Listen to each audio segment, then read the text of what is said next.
Magandang gabi nga po pala sa inyong lahat at welcome sa aming podcast na Connect Mo To. Ako nga po pala ang iyong host na si Jiro Yabut. Kasama ko ang ating tatlong guests. Una, ang negosyanteng estudyante, Mr. Jake Allen Salvador. Hello, good evening. Thank you for inviting me, Mr. Jiro. Ang ating pangalawang guest, ang student achiever, Mr. Bernie Rivera. Hello po, good evening po sa inyong lahat. Thank you sa pag-invite. At ang ating student leader ng Bulacan, Mr. John Ray Peña. Hello guys, yun. Thanks for having me on this podcast. Okay. Thankful din ako sa pag-accept niya ng invitation namin para sa podcast na to. Sa ngayon, pag-uusapan natin yung topic na digital divide and me.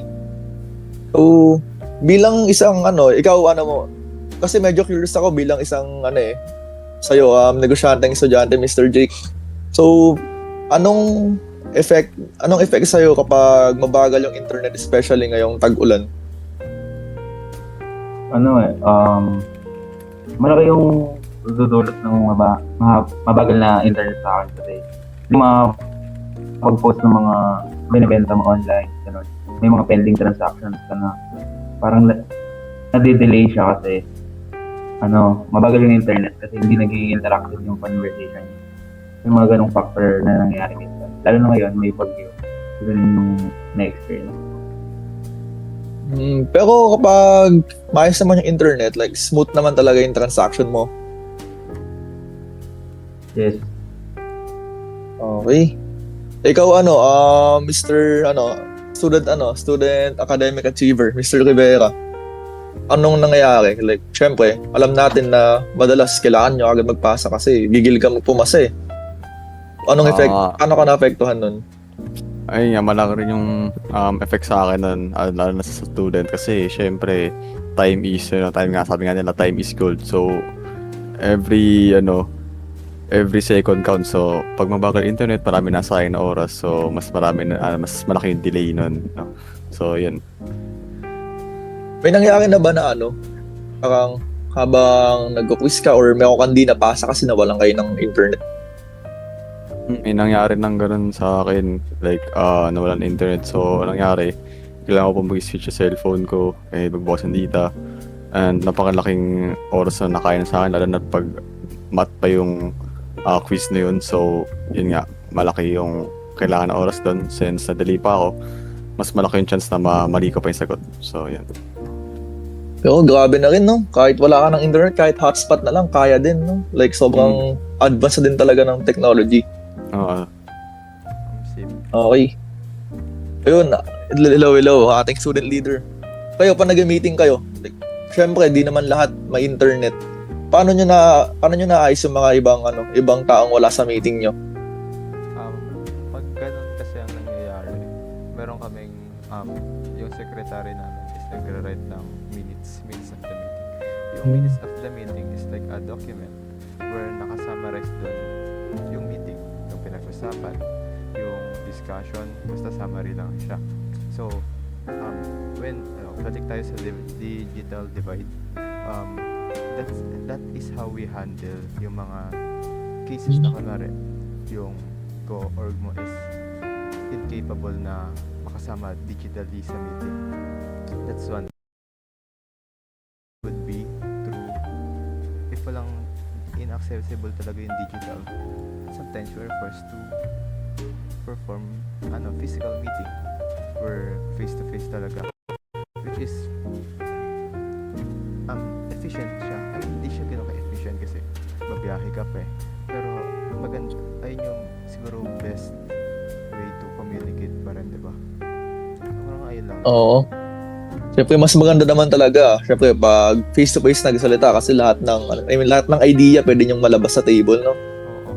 Like during physical meeting, during face-to-face, doon mo talaga you are forced to listen talaga pag kasi pag digital kasi pwede kang mag-TikTok ka na, diba? So, Parang online class lang, no? Pwede ka matulog. parang online class lang eh. So, ayan. Mukhang ganun lang siya. Okay. Pero mostly ba nangyayari? Like, mostly ba talaga hindi nakukompleto yung mga members for the meeting kasi ganun? May cases I mean, siguro rare case lang yung through walang internet, ganun. Mostly through kasi through academic challenges eh. Like kunwari may appendix, ganun. Hindi siya nakakapunta. Which is, balik ulit yun sa digital divide. For example, yung mga student na, yung nga sabi ni Bernie na hindi siya nakakapagpasa, kailangan niya minsan message pa yung Oo. yung teacher, yung professor na kailangan ko pang magpasa ng ganito, ganyan. May pakiusapan pa mangyayari. Kaya, ayun naman. Pero at least parang na-fix niyo yung gap sa digital divide, no? Kasi may minutes of the meeting nga.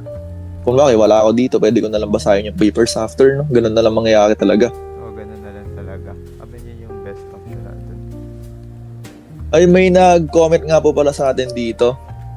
Si Solay999. Pinapatanong niya, Mr. Peña, ba't daw wala kang camera? Kasi kakabili ko lang ng PC ko. Like, siguro di pa nakakapag-upgrade ng camera ka ganun. Like, nag-focus muna ako sa, like, functioning, like, mga record, ganun. Siguro next time na siguro yung camera. Bagay. Mas maganda talaga pag investan muna, no? Like, after Pag-ipunan mo muna. like, after Pasko na. Pakapaldo. Ikaw naman, Mr. Jake Allen, may gusto ka bang sabihin about sa parang advantages naman? Paano nakakatulong yung internet, especially as a student and as a negosyante? Maraming, like, anong tanong mo rin? Sorry. Like, anong advantages niya? Kasi syempre, alam natin na mahirap pagsabayin yung pagiging student din ng pagiging isang negosyante. Paano mo siya nakaka-handle na sa tulong ng, like, paano tumutulong yung internet sa'yo na i-handle yun? Technologies. Ano kasi, malaking factor yung yung technologies ngayon, like, yung technology ngayon, kasi, pag, meron na rin kasi ngayon tayo online transaction. May online banking na, may online payment, marami ng mode of payment ngayon. So, hindi na siya, pwede ka na makapag-transact or makapagbigay ng product mo din sa client mo through, like, LBC, Lalamove, ganun, tapos yung payment niya. Ano na lang, send online, bank transfer, ganun. Kaya mas,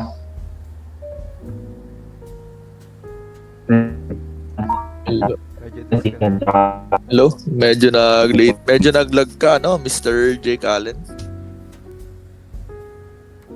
Hello? mabagal kasi yung internet dito. Asan ka ba ngayon? Sa Metro Manila ka ba? Wala yun, nasa province kasi ako ngayon. Province. Okay, so hindi talaga lahat dyan, like, hindi talaga lahat ng part dyan, no, may access sa internet, or meron pero sobrang hina lang. May access naman lahat kasi sobrang hina talaga. Since nakasabay pa sa bagyong namin. So parang ito talaga nagbibigay ng digital divide sa atin, kasi imagine kami nasa Metro Manila ako ngayon, malakas yung internet ngayon dito. Diyan, malayo ka sa parang, ayun nga, hindi ka nakakasabay sa parang flow ngayon kasi medyo mabagal internet mo, no?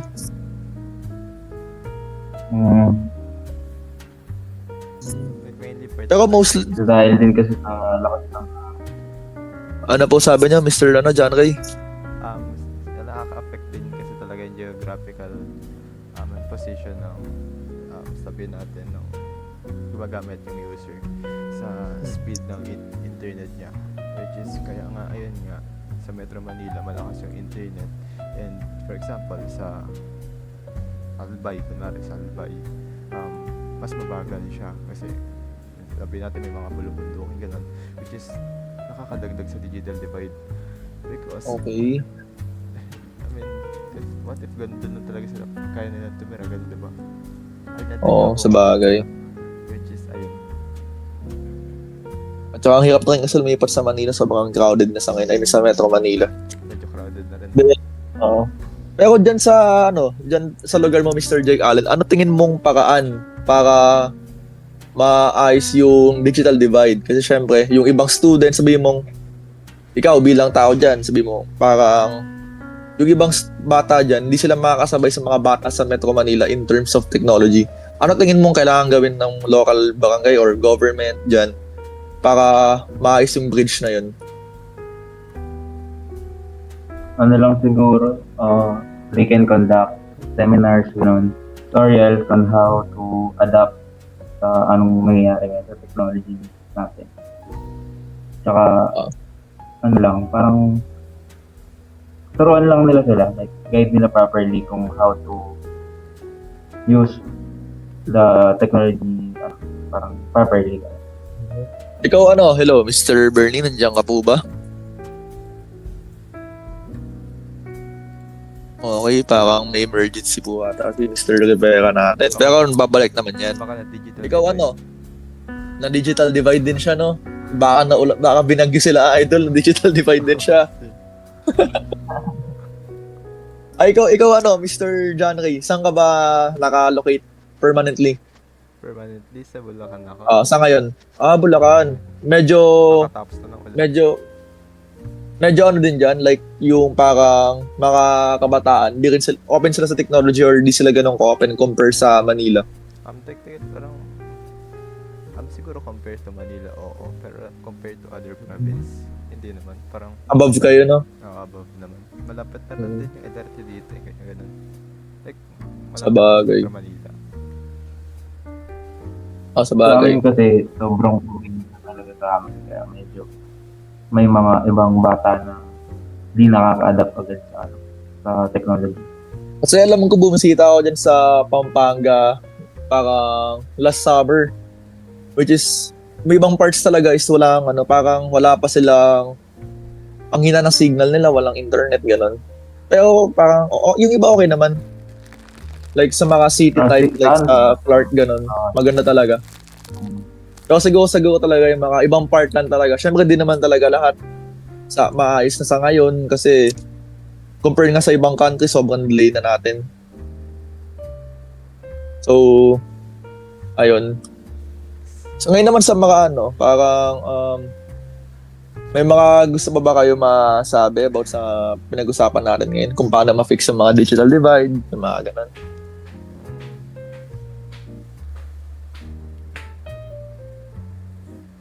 Kayo muna. Hello? Okay guys, mukhang binabagyan ng ating mga guests ngayon. So I think it's time to finish the podcast na.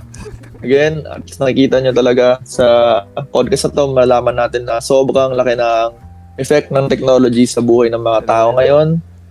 Tsaka, kailangan na rin talaga natin maayos yung mga Hello. parts. I mean, like, di naman natin maayos totally.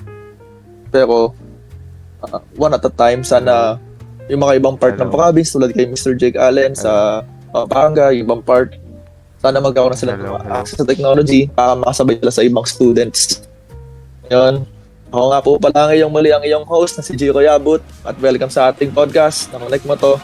Maraming salamat sa panonood. Bye-bye.